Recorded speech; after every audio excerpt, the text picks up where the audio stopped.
கர்த்தருடைய வார்த்தைக்கு நம்ம சொல்லுவோம். ஏசாயா தீர்க்கதரிசியின் புஸ்தகம் 5வது அதிகாரத்தை எடுத்துக் கொள்வோம். ஏசாயா தீர்க்கதரிசியின் புஸ்தகம் 5வது அதிகாரம்.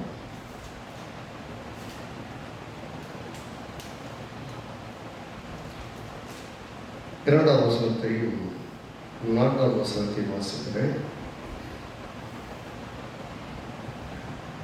அவர் அதை வேலியடைத்து அதில் உள்ள கற்களை பொறுக்கி அதிலே நற்குல திராட்சை செடிகளை நட்டு அதன் நடுவிலே ஒரு கோபுரத்தை கட்டி அதன் ஆலையும் உண்டு பண்ணி அது நல்ல திராட்சை பழங்களை தரும் என்று காத்திருந்தால் அதுவோ கசப்பான பழங்களை தந்தது. நான் என் திராட்சை தோட்டத்திற்காக செய்யாத எந்த வேலையை அதற்கு இனி செய்யலாம் அது நல்ல திராட்சை பழங்களை தரும் என்று நான் காத்திருக்க அது கசப்பான பழங்களை தந்ததுன்னு கர்த்தருடைய ஒரு ஆதங்கமான ஒரு வார்த்தையை பார்க்கிறோம். கர்த்தர் நம்மளை அவர் மாதிரி உண்டாக்கி அவர் சாயலும் அவர் ரூபத்தில் உண்டாக்கிட்டு அவரை மாதிரி வாழ்வோன்னு பார்க்குறாரு. ஆனால் அவரை மாதிரி வாழாம நம்ம எப்படி இருக்கணுமா, நம்ம நிறைய கனி கொடுக்குறவங்களா ஒரு ஆசீர்வாதமான மக்களுக்கு அநேகருக்கு ஆசீர்வாதமானவங்களா இருப்போம் அப்படின்னு கர்த்தர் நம்மளை பார்க்குறாரு. ஆனால் சில சமயங்கள்ல அப்படி கணிதர்களுடைய வாழ்க்கைக்கு சமாதானம் தான் போயிடுது. 7வது வசனத்தில் சொல்றாரு, 7வது அதே ஏசாயா இந்த திராட்சை தோட்டத்தை பற்றி யாரை பற்றி சொல்றாருன்னா சேனையின் கர்த்தருடைய திராட்சை தோட்டம் இஸ்ரவேல் வம்சங்கள். ஏதோ தோட்டத்தை பற்றி பேசிட்டு இருக்காங்க நம்ம நினச்சிட்டு இருந்தோம்னா அது தவறு. கர்த்தர் சொல்றாரு, அது நம்ம இஸ்ரவேல் வம்சத்தை குறித்து பேசுகிறோம்.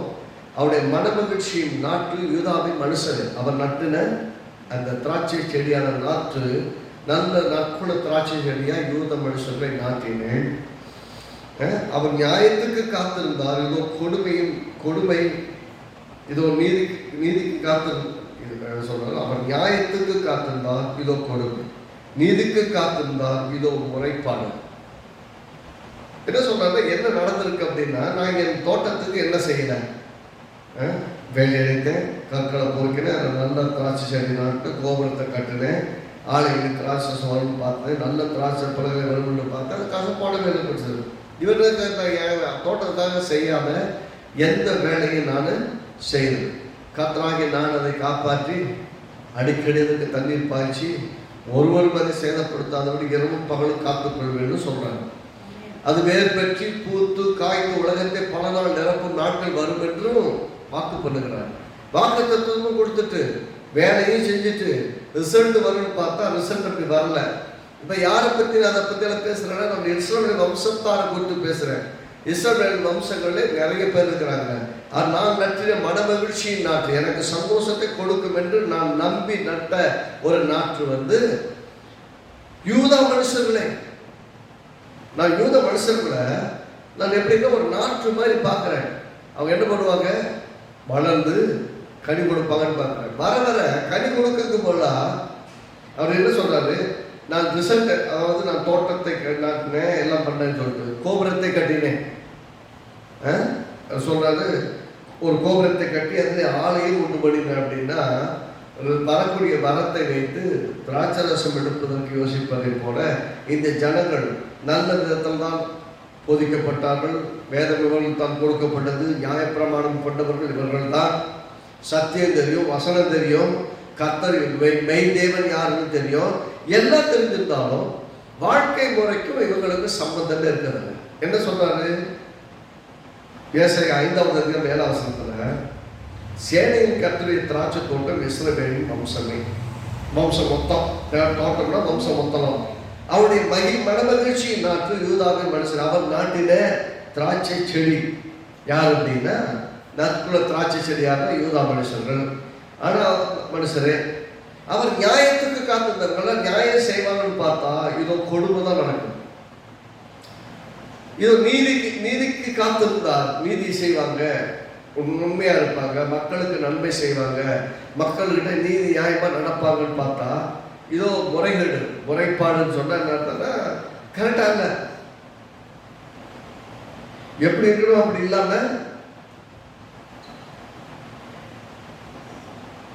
என்ன பண்றாங்க அப்படின்னா, மற்றவனை வஞ்சித்து மற்றவன் ஆக்கிரமிப்பார்கள். 8ஆம் வசனம் பாருங்க. தாங்கள் மாத்திரம் தேசத்தின் நடுவில் வாசமாக இருக்கபடி மற்றவனுக்கு இடமில்லாமல் போக மட்டும் பக்கத்து விட்ட வளர்ச்சி வீட்டோட வீட்டை சேர்த்து பக்கத்து வயலை சேர்த்து வயலோட வயலை சேர்த்துக்கிட்டு இப்படி எல்லாம் கொடுமை பண்றாங்க. நீதியோட செய்து கிடையாது, நியாயம் செய்ய மனசாட்சி இல்லாத ஒரு விதமான ஒரு வாழ்க்கையில தேவ ஜனங்கள் வாழ்றாங்க. அதைத்தான் சொல்ல வர்றாங்க. இந்த ஜனங்களுடைய உண்மையான செயல்பாடு எப்படின்னு பார்த்தீங்கன்னா, எரேமியா நல்லா சொல்றாரு. எரேமியா 2ஆவது அதிகாரத்துல, எரேமியா 2ஆவது அதிகாரம்,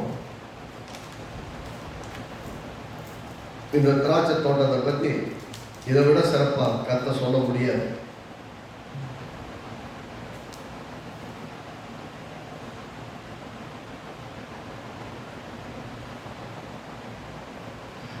இரண்டாவது 21 சொல்லுவாங்க. நான் தீட்டுப்படவில்லை, நான் பால்வான்களை பின்பற்றவில்லை என்று நீ எப்படி சொல்கிறாய்? பள்ளத்தாக்கிலே 21 நான் உன்னை முற்றிலும், எனவே 2ஆவது 21 நான் உன்னை முற்றிலும் நற்கடி தரும் உயர் குல திராட்சை செடியாக நாட்டினேன். நீ எனக்கு காட்டு திராட்சை செடியின் ஆகாத கொடியாய் மாறி போனது என்ன? நான் உன்னை நடும்போது, உன்னை கொண்டு வரும்போது, உன்னை ரட்சித்த போது, உன்னை ஆசீர்வதித்த போது, உன்னை மீட்டுக் கொண்ட போது நீ எப்படி இருந்தனா நற்குல திராட்சை செடியை போலதான் இந்த பூமியில் உன்னை வச்சேன். உன்னை நான் ஆண்டவர் என்னை ரட்சித்து கொண்டு போது, இழுத்து கொள்ளும் போது நான் உன்னை எப்படி மாத்திட்டேன்? நற்குல திராட்சை செடியை மாத்திட்டேன். அதனாலதான் வேதம் சொல்லுது, ஒருவன் கிறிஸ்துவுக்குள் இருந்தால் புது சிருஷ்டியா இருக்கிறான், பழையவர்கள் எல்லாம் ஒழிந்தன எல்லாம் புதிதாயின. அப்படின்னா பழசெல்லாம் ஒழிஞ்சு புதுசா மாறினவன் இப்ப எப்படி நீ காட்டு திராட்சை செடியை போல கசப்பான கனிகளை கொடுப்பது என்ன? ஆகாத கொடிகளாய் போல மாறி போனது என்னன்னு கேட்கிறார். இந்த ஜனங்களை பத்தி இன்னும் கொஞ்சம் ரொம்ப தெளிவா சொல்றார். எப்படி சொன்னார்னா, எரேமியா 12 2ஆவது வசனம், எரேமியா 12ஆவது அதிகாரம் 2ஆவது வசனம்.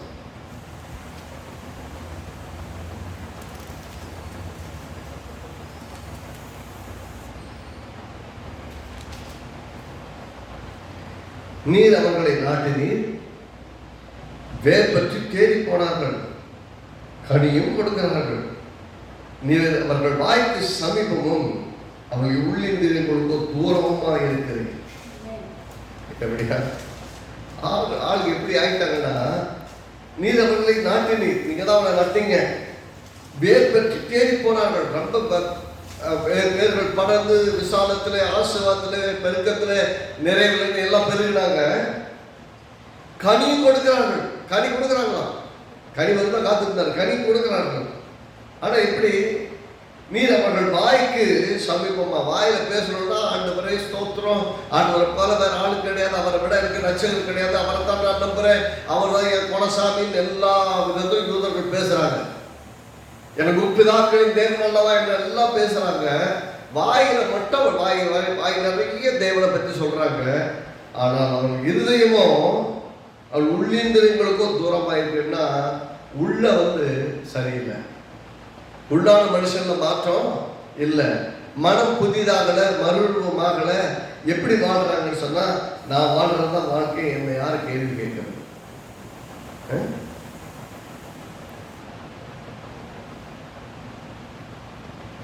இதனால என்ன ஆயிடுச்சுன்னா, கர்த்தர் எப்படியே போகட்டும், அழிந்து போகட்டும், கெட்டு போகட்டும் விட்டுறாரு.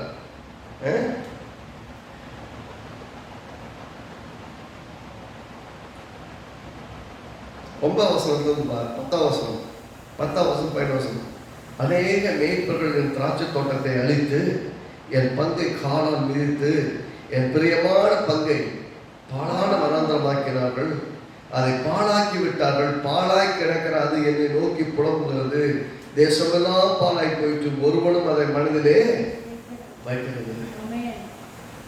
எப்போ கர்த்தருடைய கரம் நீக்கப்பட்டுருச்சோ, கைகளை கிடைக்கிறவங்களுக்கெல்லாம் மிதிக்கிறதுக்கும் அழித்து போறதுக்கும் உங்க வாழ்க்கையில் நிச்சயம் இல்லாத நிலைக்குமாய் தள்ளப்பட்டு போயிருக்கீங்க. கர்த்தர் எதிர்பார்க்கறது என்னன்னா, நான் உன்னை நாட்டு இடத்துல ரொம்ப எளிமையா சொல்லணும்னா, கர்த்தர் தன்னுடைய சாயலில் தன்னுடைய ரூபத்தின்படி மனுஷன் உண்டாக்கி இருக்கிறார். அவன் எப்படி இருக்கணும்? கத்துற மாதிரி இருக்கணும். அதுக்காக ரசித்தார். தன்னுடைய குமாரனுடைய சாயலுக்கு ஒப்பாய் இருக்கும்படி தான் அவளை முன்குறித்திருக்கிறார். நம்முடைய டெஸ்டினேஷன் என்னங்கிறத சொல்லிட்டாரு. எப்படி வாழணும்னு காமிச்சிட்டாரு. ஆனா எப்படி வாழ்ந்துட்டு இருக்கோம் இங்க சொல்லும்போது, அவர்கள் அநேக மேய்ப்பர்கள். அப்படின்னா ஒரு ஆள் ரெண்டு ஆள் கிடையாது. மேய்ப்பர்லாம் அந்த காலத்துல மந்தை மேய்க்கிறவர்கள் அப்படிங்கிற அர்த்தத்தையும் சொல்லலாம். இங்கே இல்லை, அவர்களை வழி நடத்தினவர்கள். அவரை வழி நடத்தவர்கள் என்ன பண்ணிட்டாங்களா, என் திராட்சை தோட்டத்தை அழித்து என் பங்கை காலால் மிதித்து எனக்கு என் பிரியமான பங்கை பாலாட வளர்ந்தவன். அவருக்கு ரொம்ப பிடிக்கும் உங்களை. எப்படி சொல்றாருன்னா, உன்னை எனக்கு ரொம்ப பிடிக்கும், ஆனா உன்னை எல்லாரும் அழிக்கிறாங்க. ஆனா உனக்கு விவரமே தெரிய மாட்டேன், உனக்கு புத்தியே வரமாட்டேங்குது.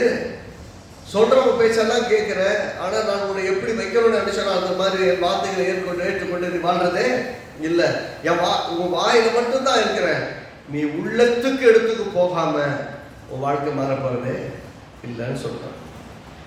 அநேக மேய்ப்பர்கள் திராட்சை தோட்டத்தை அழுத்தி என் பங்கை காலால் மிதித்து என் பிரியமான பங்கை பாலான வனாந்தரமாக்கினார். அதை பாலாக்கி விட்டார்கள். பாலாக்கி கிடக்கிற அது என்னை நோக்கி கூப்பிடுகிறது. தேசமெல்லாம் பாழாய் போயிட்டு ஒருவனும் அதை மனதில் வைக்கிறதில்லை.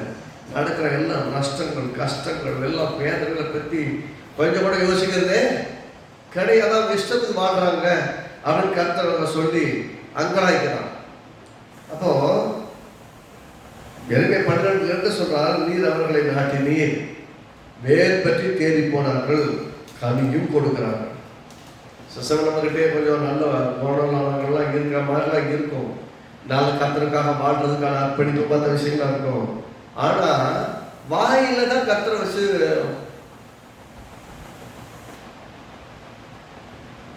வாயில தான் கர்த்தரை முன்னாடி வச்சுக்கிறது. செயல் வரும்போது, இருதயத்தில் வரும்போது கர்த்தர் சொல்றாரு, உன் முழு இதயத்தோடும் உன் முழு ஆத்மாவோடும் உன் முழு பலத்தோடும் உன் தேவனாகிய கர்த்தரை அன்பு வருவாயா. எப்படி நேசிக்கணுமா? முழு இருதயம், முழு ஆத்மா, முழு மனதோடு கர்த்தரை நேசிக்கணும். ஆனா உன்னிடத்தில் நேசிக்கணும் அன்பா இருப்பது போல பிறடத்திலும் அன்பா இருந்து சொல்லி வச்சிருக்கிறார். அப்போ முதல் தேவை உன் முழு இருதயம், உன் முழு ஆத்மா, உன் மனதோடு கூட கர்த்தர் அன்பு கொள்றோம். பிறகு சொல்றாரு, வாயில மட்டும்தான் கர்த்தர், வாழ்க்கையில கர்த்தர் இல்லை. அது அது சொல்றதுன்னா கர்த்தர் சொல்றோம்னா அது நடிப்பு. நான் எதிர்பார்த்த மாதிரி ரிசல்ட் வரல.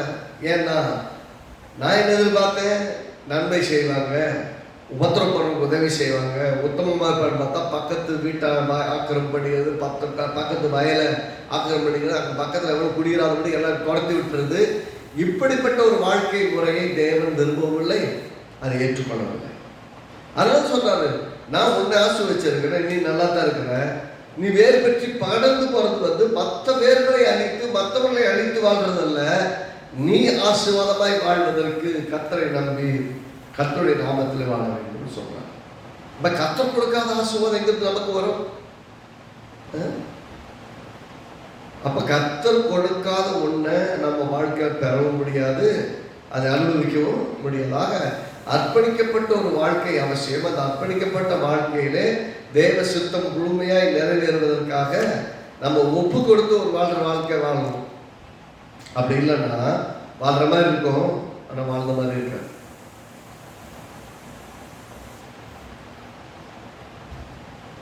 அப்படின்னா என்ன செய்யணும்னு சொல்றாரு கர்த்தர் சொல்லணும்னா, யோபு 1 சொல்றாரு இல்லையா, யோபு மேல என்ன பிரச்சனையா? ஒரு பிரச்சனை இல்லை. அவர் யாரு? உத்தமன். யாரு? சன்மார்க்கன். தேவனுக்கு பயந்து பொல்லாப்புக்கு விளக்கிறவன் என்று 1:10 சொல்லுது. யோபு 1:10 சொல்லுகிறது. 1 முதல் ஆரம்பிக்க பொல்லாப்பு விளக்கு 1 சொல்றாரு. 10 சொல்றாரு, நீர் 10 பிசாசு சொல்றான், நீர் அவனையும் அவன் வீட்டையும் அவன் உண்டான எல்லாவற்றையும் சுற்றி வேலை அடிக்கவில்லையோ, அவன் கைகளின் கிரிகளை ஆசிரியர் அவனுடைய சம்பத்து தேசத்துல பெருகிட்டு அப்படின்னு சொல்றான். இது நல்லா இருக்கிறத பாழாக்கிறதுக்கு ஒருத்தன் வர்றான். வந்து ஆண்டவர் வந்து என்ன பண்றான், ஏவறான், எப்படியாவது அவங்க வீட்டை அழிச்சிருங்க, வாழ்க்கை அழிச்சிருங்க, அப்போ உங்க தூஷிப்பா பாருங்க அப்படின்னு சொல்லி கர்த்தருக்கு சவால் விடுறான். கர்த்தருக்கு யோபு மேல ரொம்ப நம்பிக்கை, அதனாலதான் அதை அலோவ் பண்ணார்.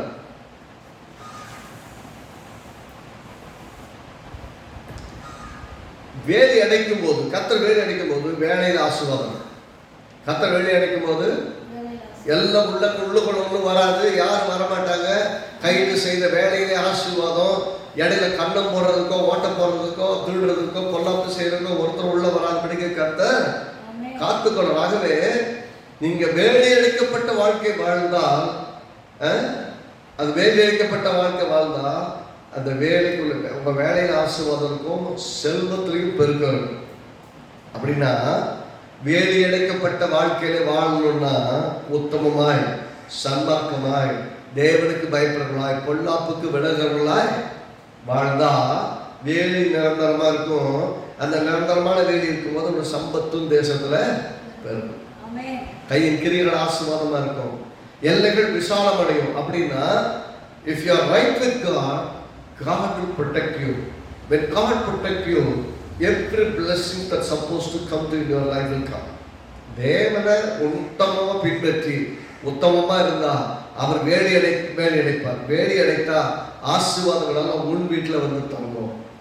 உன் பொருளாதாரம் ஆசீர்வாதமா இருக்கும், உன் பிள்ளைகள் ஆசீர்வாதமா இருப்பாங்க, நீங்க உன்னுடைய சொத்துக்கள் ஆஸ்திகள் ஆசீர்வாதம் பாதுகாப்பா இருக்கும். அப்ப பாதுகாப்பா இருக்கணும்னாலே கர்த்தர் நமக்கு வேலி அடைக்கணும். கர்த்தர் சொன்னார்ல, என் தோட்டத்தை நம்ம வேலி அடைத்தேன், கற்களை பொறுக்கிட அப்படின்னு அர்த்தம். நமக்கு முன்னேறுவதற்கு தடையாக இருக்கிற எல்லாத்தையும் நீக்கிட்டு நல்ல ரிசல்ட் வரணும் காக்கிறார். அப்ப கர்த்தர் எதிர்பார்க்கறது என்ன? வேலி அடிக்கிறாரு, கல்லை பொறுக்கிறாரு, சுத்தம் பண்றாரு, நம்ம நல்லா பார்த்துக்கிறாரு. அப்படின்னா நமக்கு நல்ல ரிசல்ட்டு வரணும். கர்த்தர் வந்து உன்னத பாட்டு புஸ்தகத்துல தன்னுடைய மனவாட்டியை பார்த்து எப்படி சொல்லுகிறார்? ஏன்னா உன்னத பாட்டு புஸ்தகம் 4வது அதிகாரம்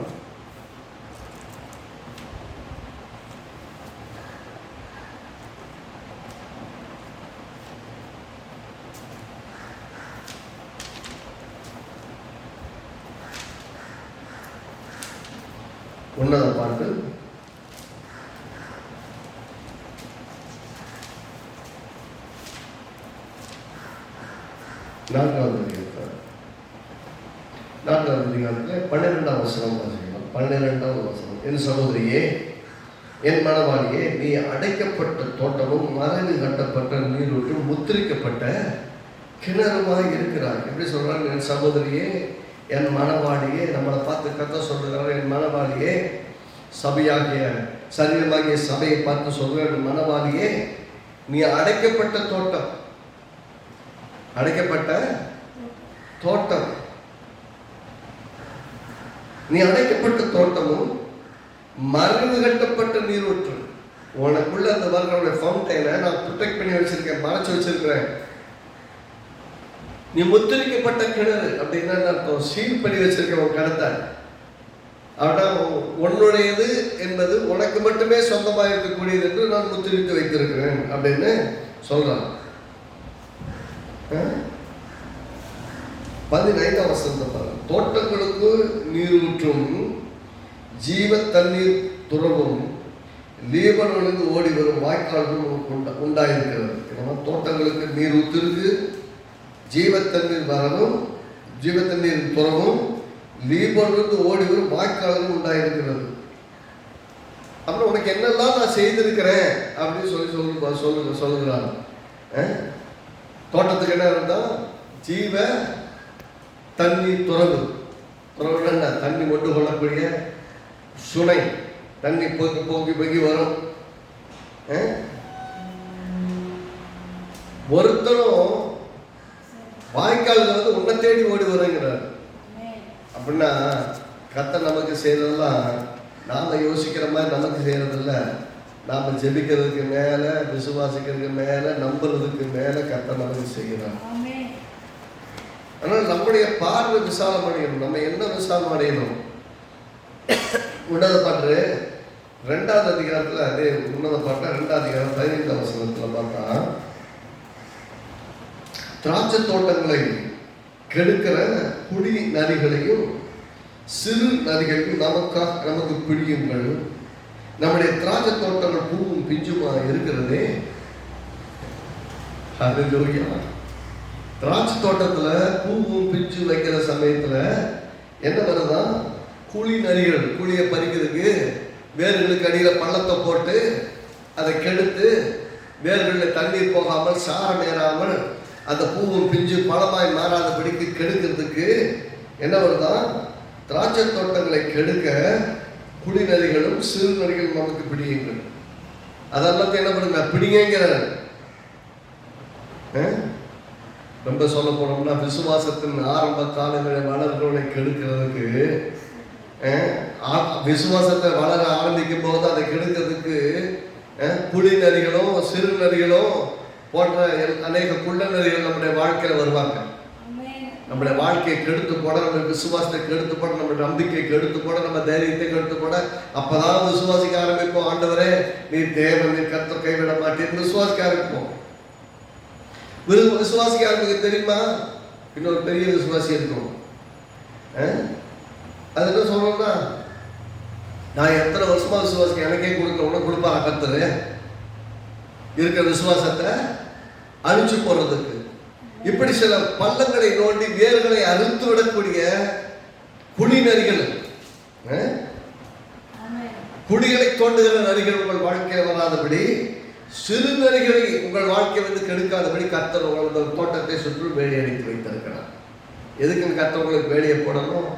நரியை வந்து உங்கள் நரிகளை போன்ற குள்ள நரிகளை போன்ற உங்களை பேசி நயம் பண்ணி உங்களை விசுவாசத்திலிருந்து வலுவப்படுகிற, விசுவாச பயணத்திலிருந்து வேற வேலைக்கு போக பண்ணுகிற, அல்லது நீங்கள் வேறு பற்றி காய்த்து பூத்து காய்த்து உலகத்தை பல நாள் நிரப்ப விடாதபடி கெடுக்கிற நரிகளை, குடி நரியோ சிறு நரியோ, எந்த நரியா இருந்தாலும் சரி, எந்த நரித்தனமான மக்களாக இருந்தாலும் சரி, நரித்தனமான பிசாசினுடைய கிரிகளா இருந்தாலும் உங்களை தொடாதபடிக்கு கர்த்தர் வேலி அடைப்பதற்காகத்தான் உங்களை பாதுகாத்திருக்கிறார். கர்த்தர் பாதுகாக்கும் போது வேலியை அடைக்கணும். யோகம் வேலியை போட்டாரு. பொருள் ஆசீர்வாதமா இருந்தது, வருமான ஆசீர்வாதம், வாழ்க்கை ஆசீர்வாதமா இருந்தது, பிள்ளைகள் ஆசீர்வாதமா இருந்தாங்க. அதே மாதிரி தோட்டம் உங்களுக்கு பாதுகாக்கப்படுச்சுன்னா குடி வேலி அடைத்தார். எதுக்கு? குடி நரிகளும் சிறு நரிகளும் வந்து உங்கள் வளர்ச்சியை, உங்கள் வேர்களை அரித்து விடாதபடி, உங்களை சேதப்படுத்திடாதபடி கர்த்தர் காக்கும்படி கர்த்தர் வேலி அடைத்திருக்கிறார். அந்த வேலி எனக்கு இருக்கிறது என்ற நிச்சயம் உள்ளத்துல இருந்தா அந்த வேலைக்காக கர்த்தருக்கு நன்றி சொல்லுவீங்க. ஆண்டவர் ஒன்றும் வந்து என்னை சேதப்படுத்தாதபடி, ஒன்றும் என்னை சேதப்படுத்தாதபடி காப்பாத்தி இருக்கீங்களே. ஒரு குள்ள நரிகளோ, ஒரு குடி நரிகளோ, ஒரு சிறு நரிகளோ எல்லைக்குள்ள வராதபடி கர்த்தர் காப்பாற்றிட்டு வரீங்களே, அதுக்காக உமக்கு ஸ்தோத்திரம் என்று கர்த்தர் கொடுக்கிற பாதுகாப்பிற்காக ஆண்டவருக்கு நன்றி சொல்லுவீங்க. நன்றி சொல்லிக்கொண்டே இருக்கணும். அதுதான் கர்த்தர் விரும்புகிறார். ஏசாயா தீர்க்கதரிசியின் புஸ்தகம் 4வது முதல்ல வந்து கர்த்தர் நமக்கு கொடுக்கிற யோபுக்கு வேலி அடைத்தார். அந்த யோபுவுக்கு போடப்பட்ட வேலி அவரை சுற்றிலும் பாதுகாத்தது, அவன் கையின் பிரயாசங்களை ஆசீர்வதித்தது. 2வது, தோட்டத்தை சுற்றிலும் மறைவு கட்டினார். அங்கே அந்த விளைச்சலுக்கு தேவையான நீர் ஊற்றும் முத்திரிக்கப்பட்ட கிணறு இருக்கிறபடியால், உன் வாய்க்கால்களுக்கு நேராக தண்ணீர் ஓடி வருகிறபடியால் உன் விளைச்சலுக்கு ஆசீர்வாதமா இருக்குன்னு சொன்னார். இங்கே 3வது, உன்னுடைய தோட்டம் பூவும் பிஞ்சுமா இருக்கிறதுனால அதை கெடுக்கக்கூடிய குடி நரிகள், சிறு நரிகள் உள்ள வந்து அதை அழிக்காதபடிக்கு காக்கும்படிக்காக நான் கர்த்தர் வேலியாட்டிருக்கேன். எதுக்கு அவன் வேலி போடுறாருன்னா, நம்மளுடைய ஆசீர்வாதம் நம்மகிட்ட தங்குறதுக்கு, அதை கெடுக்கிறதுக்கு ஒத்துக்க அனுமதி இல்லாம. 4வது, ஏசாயா 27வது அதிகாரம் 4வது வசனத்தை பார்ப்போம். ஏசாயா 27:4.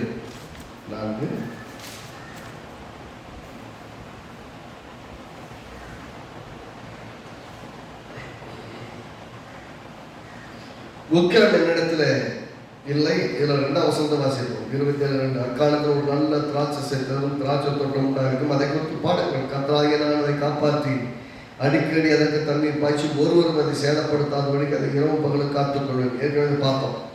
நான் அவசரம் பாருங்க, உக்கிரம் என்னிடத்தில் இல்லை. என்கிட்ட உண்மையான வெறித்தனமான கோபமெல்லாம் கிடையாது. முட்செடியையும் நெருஞ்சலையும் எனக்கு விரோதமாக யுத்தத்தில் கொண்டு வந்தவன் யார்? உன் வாழ்க்கையில உன் மேல எனக்கு கோபமே கிடையாது. அப்படி இருக்கும்போது உன் மேல உன்னை அழிக்கிறதுக்கு, உன்னை வளர விடாதபடி தடுக்கிறதுக்கு முட்செடிகளையும் நெருஞ்சலையும் எனக்கு விரோதமாக யுத்தத்தை, உனக்கு எனக்கு பிரச்சனை, நாம பேசிக்கலாம். நடுவில் எவன் தூக்கிட்டு வந்து முட்செடிகளை நெருஞ்சல போட்டு உன்னை வளர விடாதபடிக்கு, கனி கொடுக்க விடாதபடிக்கு உன்னை கெடுக்கிறதுக்கு யார் வரா? நான் அதுகள் மேல் வந்து அவனை ஏகமாய் கொளுத்து விடுவேன். இல்லாவிட்டால் அவன் கலனை பற்றி கொண்டு என்னோட ஒப்புரவாகட்டும், அவன் என்னோட ஒப்புரவாவான்.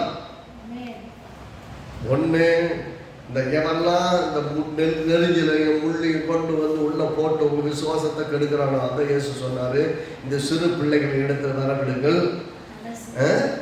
ஒரு சிறு பிள்ளைகளை போல மாறாவிட்டால் பரலோக ராஜ்யத்தை சுதந்திரிக்க முடியாது. இப்படிப்பட்டவருடைய தூதர்கள் அனுதினமும் தேவனை தரிசிக்கிறார்கள் என்று சொன்னார். அப்படின்னா சிறு பிள்ளைகள் வளர்வதற்கு தடையாக இருக்கக்கூடிய மக்களாக, பிள்ளைகளுக்கு விசுவாசத்தை பயிற்றுவிக்காமல் முன்னாடி நெருங்கலையும் முள்ளையும் போட்டு கெடுக்கிறவர்கள் வரவே கூடாதுன்னு சொல்கிறார். ஆக மொத்தம் உங்க வாழ்க்கையில் நீங்கள் வளர்வதற்கும் கனி கொடுப்பதற்கும் விரோதமாய் எழுப்புகிற எல்லாவற்றையும் கர்த்தர் சுத்தம் பண்ணுகிறார். ஆமென். அதனால பாத்தீங்கன்னா ரோமர்கள் 15வது அதிகாரத்தை பார்த்தீங்கன்னா, யோவான் எழுதின சுவிசேஷம் 15வது அதிகாரம், யோவான் எழுதின சுவிசேஷம் 15வது அதிகாரத்தில் இயேசு தன்னை திராட்சை செடியாக நம்மை கொடியாக அறிமுகப்படுத்தி சொல்லும்போது 1ஆம் வசனத்தில், நான் மெய்யான திராட்சை செடி, என்பதா திராட்சை தோட்டக்காரர், எங்கள் கனி கொடாதிருக்கிற கொடி எதுவோ அதை அவர் அறுத்து போடுகிறார். கனி கொடுக்கிற கொடி எதுவோ அது அதிக கனிகளை கொடுக்கும்படி அதை சுத்தம் பண்ணுகிறார். நான் உங்களுக்கு சொன்ன உபதேசத்தினாலே நீங்கள் இப்பொழுதே சுத்தமாக இருக்கிறீர்கள். என்னில் நிலைத்திருங்கள், நானும் உங்கள் நிலைத்திருப்பேன். கொடியானது திராட்சை செடியில் நிலைத்திராவிட்டால் அது தானாய் கனி கொடுக்க மாட்டாது போல நீங்களும் என்னில் நிலைத்திராவிட்டால் கனி கொடுக்க மாட்டீர்கள். நானே திராட்சை செடி, நீங்கள் கொடிகள். ஒருவன் என்னிலும் நான் அவனிலும் நிலைத்திருந்தால் அவன் மிகுந்த கனிகளை கொடுப்பான். என்னை இல்லாமல் உங்களால் ஒன்று செய்ய முடியாது, அல்லது உங்களால் கனி கொடுக்க கூடாது. என்னை இல்லாமல் உங்களால் கனி கொடுக்க கூடாது. அப்படின்னா செடியாகிய கிறிஸ்துவுக்குள் அங்க வேலி அடிச்ச பாதுகாத்தேன்னு சொன்னவங்கெல்லாம் ஒன்றும் சரியா பண்ணல. இங்க கத்த சொல்ற, எனக்குள்ள நீங்க கொடியா இருக்கிற கரெக்டா இருந்தா போதும், என்கிட்ட கனி கொடாத இதெல்லாம் நீக்கிடுவாரு. கனி கொடுக்கறத அதிக கனி கொடுக்கும்படி சுத்தம் பண்ணுவார் பிதா. ஆக நீ நம்பிக்கையோட என்னிடத்துல இணைந்தது, அப்போது ஆசீர்வாதமா இருக்க முடியும் என்று அங்கே சொல்லுகிறார். இதே 17வது வசனத்துல 17வது அதிகாரம் இயேசு கிறிஸ்துடைய ஜெபம் பார்த்தீங்கன்னா 11-12 பாருங்க. 11ஆம் வசனம் 12ஆம் வசனம், நான் இனி உலகத்தில் இருக்கிறேன், இவர்கள் உலகத்தில் இருக்கிறார்கள், நான் உம்மிடத்தில் வருகிறேன். பரிசுத்த பிதாவே, நீர் எனக்கு தந்தவர்களில் நம்மை போல ஒன்றாயிருக்கும்படி நீர் அவர்களை உம்முடைய நாமத்தினாலே காத்துக்கொள்ளும். பாதுகாப்பை கர்த்தர் பிதா கிட்ட ஒப்படைச்சிட்டு, நான் அவர்களுடனே உலகத்தில் இருக்கையில் அவர்களை உம்முடைய நாமத்தினாலே காத்துக்கொண்டேன். நீர் எனக்கு தந்தவர்களை காத்துக்கொண்டு வந்தேன். வேத வாக்கியம் நிறைவேறத்தக்கதாக கேட்டின் மகன் கெட்டு போனானே அல்லாமல் அவர்கள் ஒருவனும் கெட்டு போகவில்லை. என்ன சொல்றாருன்னா, நீங்க வேலி அணைச்சு காப்பாற்றும் போது, யோவான் எழுதின சுவிசேஷம் 17வது அதிகாரம், யோவான் 17:11-12 இயேசு பிதா கிட்ட ஜெபம் எப்படி சொன்னா, நீங்க உலகத்தில்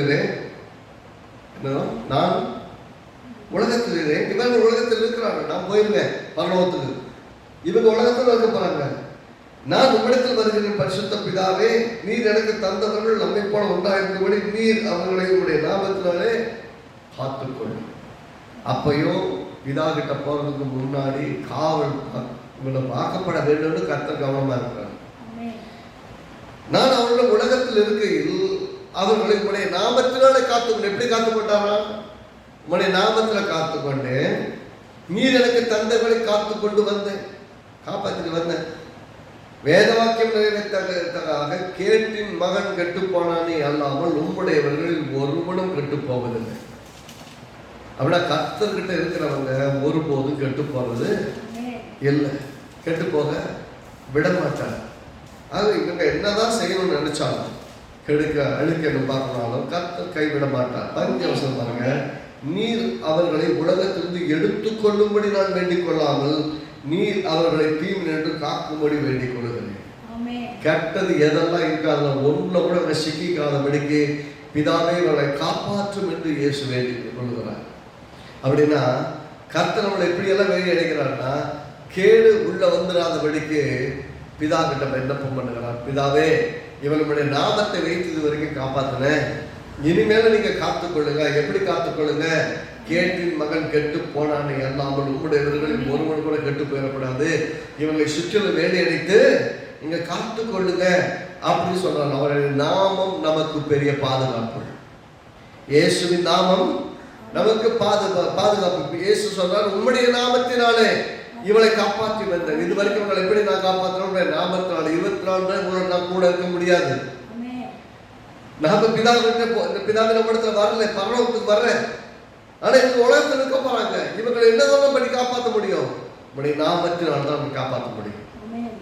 இயேசுவின் நாமம் நம்மை எல்லா தீங்குக்கும் தீய சக்திகளுக்கும் பொல்லாப்புக்கும் எல்லாவற்றுக்கும் நம்மை விலக்கி காப்பாற்றும்.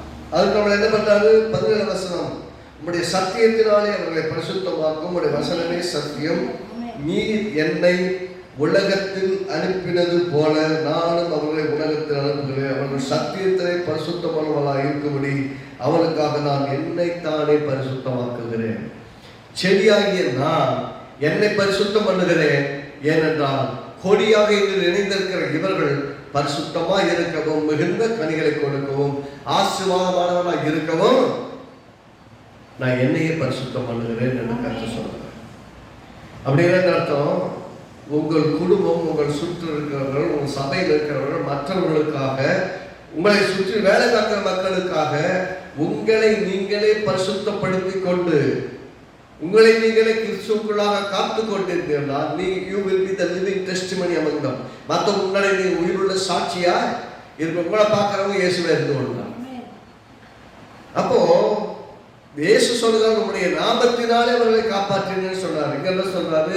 நான் உலகத்தில் இருக்க மாட்டேன், பரலோகத்துக்கு வந்துடுறேன். உங்களுடைய சத்தியத்தினாலே அவர்களை பரிசுத்தமாக்கும். உங்களுடைய வசனமே ஒன்று நாமம், இன்னொன்று வசனம். வசனம் உங்கள் இருதயத்தை பரிசுத்தமாக்கி விட்டால் எதுவும் உள்ள வந்து பூந்து உங்களை நிறுத்துற முடியாது. வசனத்தினால் உங்கள் இருதயத்தை காத்துக்கொள்ளும். மனிதன் பிரசங்கி சொல்லுகிறான், வாலிபன் தன் வழியை எதனால் சுத்தம் பண்ணுவான்? உடைய வசனத்தின்படி தன்னை காத்துக் கொள்வதனால் தானே அப்படி சொல்றான். அப்படி எப்படிப்பா சுத்தமா இருக்க முடியும்? வசனத்தை இருதயத்தில் வச்சு வசனத்தின் மொழி வாழ்ந்தா தானே காத்துக்கொள்ள முடியும். ஆகவே அப்ப வசனத்தின்படி தன்னை காத்துக்கொள்ள நீங்க அவனுக்கு உதவி செய்யுங்கள் சொல்கிறார். நீர் என்னை உலகத்தில் அனுப்பினது போல நானும் அவர்களை உலகத்தில் அனுப்புகிறேன். அவர்களும் சத்தியத்திலே பரிசுத்தமாக்கப்பட்டவர்களாகும்படி அவர்களுக்காக நான் என்னையே பரிசுத்தமாக்க. அவன் சத்தியத்துல பரிசுத்தமாகணும். அப்படின்னா உங்களை அடைக்கப்பட்ட வேலை மட்டும் முக்கியம் கிடையாது. இதுல 3 விஷயம். ஒன்று நாமம். தேவனுடைய நாமம் பலத்த துருகம், நீதிமானவர்கள் ஓடி சுகமாய் தங்குவார். ஏப்பா நாமம் நம்மளுடைய பெரிய பாதுகாப்பு. 2வது வசனம் நமக்கு பெரிய பரிசுத்தமான பாதுகாப்பு. வசனத்தினாலே அவளை பரிசுத்தமாக்கும். வசனமே சத்தியம். அப்புறம் வசனத்தை அனுப்பி அவளை பரிசுத்தமாக்குகிறார். அதே போல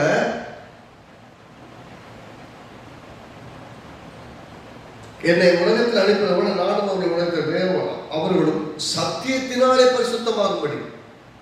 சத்தியத்தின் அறிவிகள் சத்தியம் உங்களை விடுதலையாக சிறைப்பட்டு போகாதபடி, அழிவில சிக்கிக் கொள்ளாதபடி காப்பதற்கு உங்களை காத்துக்கொள்ளணும்னா வசனம், நாமம், சத்தியம். இந்த 3 கர்த்தருடைய வார்த்தையில் பிதாவிட்ட வேணும் வேண்டிக் கொள்ளணும். ஆண்டவரே உங்களை காப்பாத்துங்க. எதனால காப்பாத்துங்க? இப்படி வசனமே சத்தியம், அது மூலம் காப்பாத்துங்க. சத்தியத்தினாலே அவங்களை பரிசுத்தப்படுத்துங்க. அதே போல உங்களுடைய வசனமே சத்தியம். வசனம் தான் சத்தியம். வசனம், சத்தியம், ஆவியானவர கிருபை. இதை தவிர நமக்கு காவல் பெருசா இல்லை. ஆனால் நம்முடைய சத்தியத்தினாலே நான் உலகத்தில் உள்ள உலகத்தில் எடுத்துக்கொள்ளும்படி வேண்டியிருக்கிறோம். அவன் தீமை நின்று காக்கும்படி வேண்டியிருக்கிறோம். கெட்டது இவங்க வாழ்க்கையில் நடக்காதபடிக்கு காப்பாற்றுங்க. இங்கே இருந்தால் கஷ்டப்படுவாங்க, அந்த பரலோக்கு எங்க எடுத்துட்டு வந்து அப்படின்னு நான் சொல்லலை. இங்கே இருக்கிறாங்க, கேடு வராதபடிக்கு காத்துக்கொள்ளுங்க அப்படின்னு சொல்லி வேண்டி கொள்கிறாங்க. அப்போ கர்த்தருடைய பார்வை, கர்த்தருடைய எண்ணம், கர்த்தருடைய யோசனை என்னன்னா, இவங்க ஒருவராக கெட்டு போகக்கூடாது. பிசாசு எந்த ரீதியிலையும் நம்மை கெட்டு விடக்கூடாது அப்படின்னு சொன்னா, கேட்டின் மகன் கெட்டு போனானே அல்லாமல் இயேசு கிறிஸ்துக்கு உரியவர்கள் ஒருவனாக கெட்டு போவது இல்லை, கெட்டு போக விட மாட்டார். அவர் பாதுகாக்கிறார். அப்படின்னா என்ன சொன்னாரு? அவர்கள் எல்லாம் பரிசுத்தமா இருக்கணும்னா என்ன நானே பரிசுத்தமாக்கி கொள்ளுகிறேன்னு சொல்றாரு. அப்பதான் முடிகிறார் 19 அவர்களும் சத்தியத்தினாலே பரிசுத்தமாக்கப்பட்டவர்களாகும்படி அவர்களுக்காக நான் என்னைத்தானே பரிசுத்தமாக்குகிறேன். ஏசு என்ன சொன்னார்? யோவான் 15 பார்த்தோம், நான் செடி, என் பிதா திராட்சை தோட்டக்காரன், நீங்கள் கொடிகள் அப்படின்னு சொன்னார். யோவான் 11 ரோமர் 11 ரோமர் 11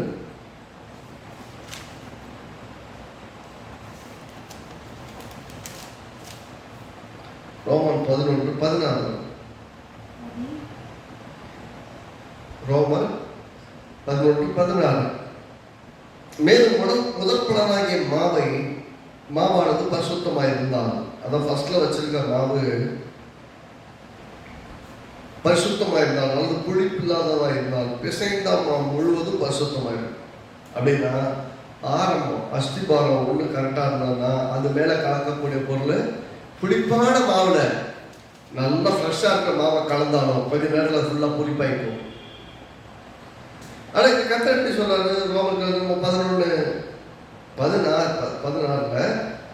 முதல் பலன், அதாவது இயேசு முதல் பலன் இல்லையா? முதல் பலனாகிய இயேசு புளிப்பில்லாத பரிசுத்தமாக இருக்கிறபடியால் பிசைந்தமா முழுவதும் பரிசுத்தமா அவரோடு இணைந்து கட்டப்பட்ட எல்லாரும் பரிசுத்தமா இருப்பாங்க அப்படின்னு சொல்லிட்டு, வேறானது பரிசுத்தமாக இருந்தால் கிளைகளும் பரிசுத்தம் உள்ளதாக இருக்கும்.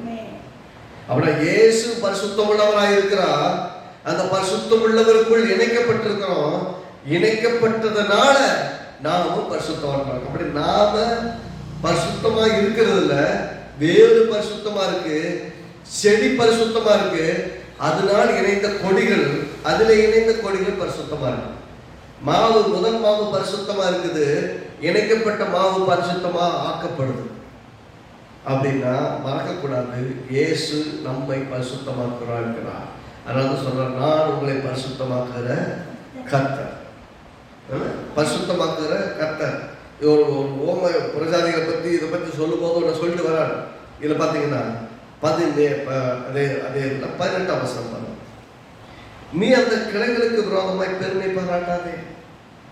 பெருமை பாராட்டுவாயாகில் நீ வேரை சுமக்காமல் வேறு ஒன்றை சுமக்கிறது என்று நினைத்துக்கொள். எப்படி சொல்றாருன்னா, வேறு பரிசுத்தமா இருந்தா செடி முழுவதும் பரிசுத்தமா இருக்குன்னு சொல்றாங்க. சொல்லிட்டு நீ அந்த கிளைகளுக்கு விரோதமாய் பெருமை பாராட்டாத. அந்த கிளைகளை பார்த்துட்டு நீ என்ன, நான் தான் பெரிய சூப்பரு அப்படிலாம் பேசிட்டு அடையாத. ஏன்னா நீ கிளைகளா இருக்கிறா, நீ அந்த கிளைகளுக்கு விரோதமாய் பெருமை பாட்டுவார்கள். நீ வேரை சுமக்காமல், நீ வேற சுமக்கல அப்படின்னு அர்த்தம். வேறு அந்த செடி இருக்குது இல்லையா, அந்த செடியை தாங்கிறது வேறு. அந்த செடியில கொடிகளா இருக்குல்ல, கொடிகள் பெருமை பாராட்டுறது இல்லை. அப்படின்னா என்ன அர்த்தம்? கிறிஸ்துவுக்களை நீங்கள் பரிசுத்தமாக இருக்கிறீர்கள், கிறிஸ்துவை குறித்து மேன்மை பாராட்டுங்கள், கிறிஸ்துவுக்கு விரோதமாய் பெருமை பாராட்டாதீங்க. உங்களுடைய பரிசுத்தத்தை விட, மற்றவங்களை விட நீ பெரிய பரிசுத்தமா இருக்கிற மேன்மை பாராட்டுறதெல்லாம் வேண்டாம் அப்படின்னு சொல்றாங்க. ஏன்றால் நீ வேரை சுமக்காமல் வேறு உன்னை சுமக்கிறது. கொடியே, செடியே, வேறு ஆண்டவர். நான் தான் அந்த சர்ச்சில் செடி மாதிரி இருக்கிறேன், நான் தான் மிகுந்த கனியை கொடுக்குறேன், நான் தான் என் குடும்பத்தில் மிகுந்த கனி கொடுக்குறாளா இருக்கிறேன் அப்படின்னு நினைச்சிட்டு நீ பெருமையா பேசுனீங்கன்னா மறக்காத, நீ வேற சுமக்கல, வேறு தான் ஒன்றும் சுமந்துருக்கு. மகிமையை கனத்தை கர்த்தர் செலுத்து. நீ வேற மாதிரி நான் அப்படி இருக்க இப்படி இருக்கேன்னு ஏதாவது செய்யணும்னு நினைச்சேன்னா கர்த்தர் அதை பார்த்து சிரிப்பாருன்னு சொல்றாங்க. அப்படின்னா நீ வேரை சுமக்காமல் வேர் உன்னை சுமக்கிறது. அதே 11ஆம் அதிகாரத்தில் எதுவும் அவசரமா இருங்க. நல்லது, அவிசுவாசத்தினர்கள் முறித்து போடப்பட்டன. எப்படி சொல்லாது சேர்ந்து வாசிப்போம். 19 சேர்ந்து நான் ஒட்டப்பட வருவதற்கு அந்த கிளைகள் முறித்து போடப்பட்டது என்று சொல்லுகிறாயே, நான் இந்த இடத்துக்கு வர்றதுக்காக அங்கே எல்லாத்தையும் வேலையை விட்டு துரத்திட்டாங்க, நான் மேலே வர்றதுக்காக இதெல்லாம் துரத்தி விட்டார் அப்படின்னு சொன்னீங்கன்னா நல்லது இருக்கட்டும். அவிசுவாசத்தினால அவர்கள் முடித்து போடப்பட்டன. அவங்க விசுவாசிக்காதனால தான் முடிச்சு போட்டாங்க ஒழிய நீ பெரிய ஆளாக நினைக்கிறதுக்காக மட்டும் கிடையாது. நீ அவிசுவாசத்தினாலே நீ விசுவாசத்தினாலே நிற்கிறாய். மேட்டிமை சிந்தையா இராமல் பயந்து நீ பயந்து நீ விசுவாசத்தினால கர்த்தர் பொசிஷன் பண்றான்னா அந்த பொசிஷன் உன் விசுவாசத்துக்கு கொடுக்கப்பட்ட ஆசீர்வாதம். பெருமை பாராட்டுறதுக்கு ஒண்ணுமே கிடையாது. விசுவாசம் என்பது நம்ம தேவனால் உண்டாக்கப்படுற விசுவாசத்தை துவக்கிறவர் அவர், விசுவாசத்தை முடிக்கிறவர் அவர். விசுவாசிக்கிற பெருமைலாம் பேசாத. ஏன்னா நீ வேற சுமக்கலை, வேற ரொம்ப சுமந்துட்டு இருக்கு. ஒருவேளை அவங்கெல்லாம் உடச்சு கிளையெல்லாம் உடச்சிட்டாங்க கர்த்தர் என்ன ஓட்டம் வச்சிருக்கிறாரு அப்படி சொன்னீங்கன்னா நீ ஓகே இருக்கட்டும், நல்லதுதான். அவங்க அவிசுவாசத்தினால பிடிங்கி எறியப்பட்டாங்க. இயேசு சொன்னார்ல, என்னில் கனி கூடாத கொடியதும் அதை வெற்றி நீக்கி போடுறாங்க. கனி கொடுக்கிற கொடியதும் அதை மிகுந்த கனிகளை கொடுக்கும்படிதான் இங்க அதான் சொல்ல போறாரு. அவங்க அவிசுவாசத்தினால வெற்றி போடப்பட்டாங்க. அந்த இடத்துல நீ இணைக்கப்பட்டிருக்கிறாய்னா என்ன சொன்னாரு?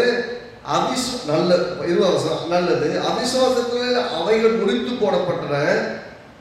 நீ விசுவாசத்தினாலே இருக்கிறாய், நீ விசுவாசத்தில் இணைக்கப்பட்டிருக்கிறாய். மேட்டிமை சிந்தையராமல் பயந்து பெருமைப்பட்டுக்கிட்டு நான் தான் அப்படி நெஞ்ச தூக்கிட்டாலும் அலையாது. கர்த்தர் கொடுக்குற ஆசீர்வாதத்தை குறித்து அலட்சியம், ஒரு விதமான அற்புதமான வார்த்தைகள், எண்ணங்கள், பேச்சுகள், மற்றவனை தாழ்வாய் பார்க்கக்கூடிய மனநிலை வரக்கூடாது என்று கர்த்தர் இங்க அறிவுறுத்துகிறார். 22ஆம் வசனம் ஆகையால் 21ஆம் வசனம் வாசம். சுபாவ கிளைகளை தேவன் தப்ப விடாமல் இருக்க, சுபாவத்தின்படியே தேவனுடைய பிள்ளைகளாக இருக்கிற யூதர்களை தப்ப விடாமல் வெட்டி போடுவார்னா ஒன்னையும் தப்ப விட மாட்டார் என்று எச்சரிக்கிறார். நீ மட்டும் தப்பிச்சிடலாம் அப்படின்னு யோசிக்காங்க. அவங்க அவிசுவாசத்தினால் வெட்டி போடப்பட்டாங்க.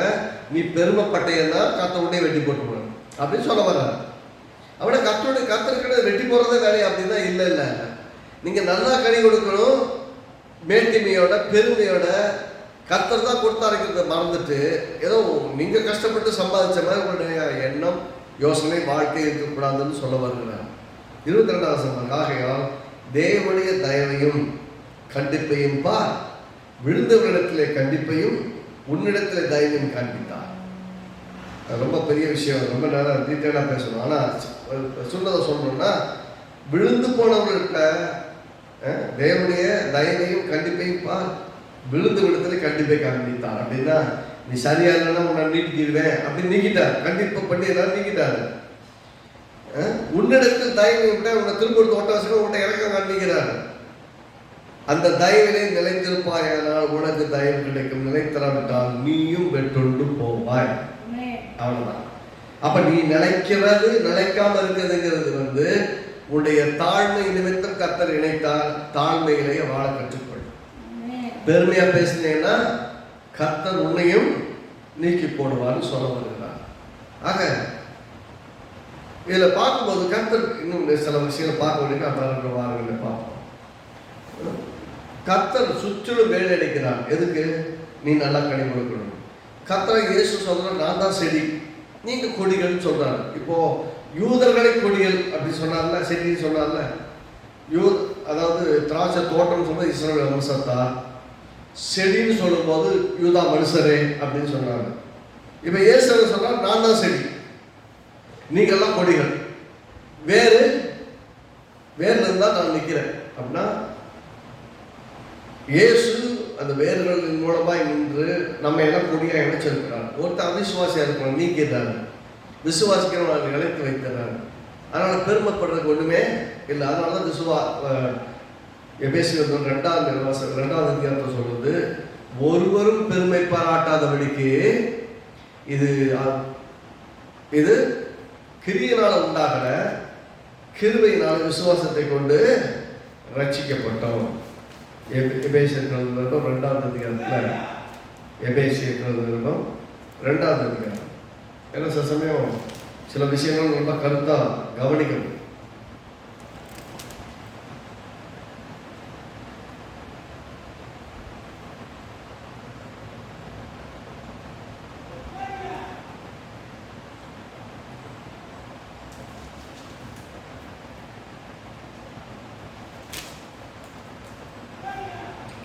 ரெண்டாவது அதிகாரத்தில் 8வது வசனம், கிருபையினாலே விசுவாசத்தை கொண்டு ரட்சிக்கப்பட்டீர்கள், அது உங்களால் உண்டானதல்ல, இது தேவனுடைய ஈவு, ஒருவரும் பெருமை பாராட்டாதபடிக்கு இது கிரியையினால் உண்டானது அல்ல. ஏதோ நீ கஷ்டப்பட்டதை சம்பாதிச்ச ரட்சிப்பு கிடையாது, இது கர்த்தருடைய கிருபையினால் உனக்கு அருளப்பட்டிருக்கிறது. இதை பற்றி நீ பெருமெல்லாம் பேசாத, பேசுற மாதிரி ஒரு விஷயமே இல்லைன்னு கர்த்தர் சொல்கிறார். ஆக கர்த்தர் எப்போதுமே நம் பட்சத்தில் இருக்கிறான், நம்மை கவனமாய் பார்க்கிறான், நம்மை வேலி அடைத்திருக்கிறான்னு சொன்னால் அந்த வேலிக்குள்ள பத்திரமா இருக்கிறவர்கள் நமக்கு பாதுகாப்பு. அது தொடர்ந்து அந்த பாதுகாப்பில் வாழ்வதற்கு ஒவ்வொரு நாளும் பிரயாசப்படுவோம், விசுவாசிப்போம். கர்த்தர் மிக உயர்ந்த ஸ்தானங்களுக்கு நம்ம எடுத்து சொல்லுவோம்.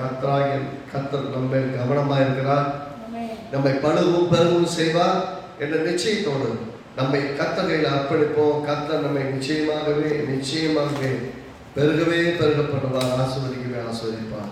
ஆமென். கர்த்தர் நல்லவர். நாம் கர்த்தரை நோக்கி பார்ப்போம்.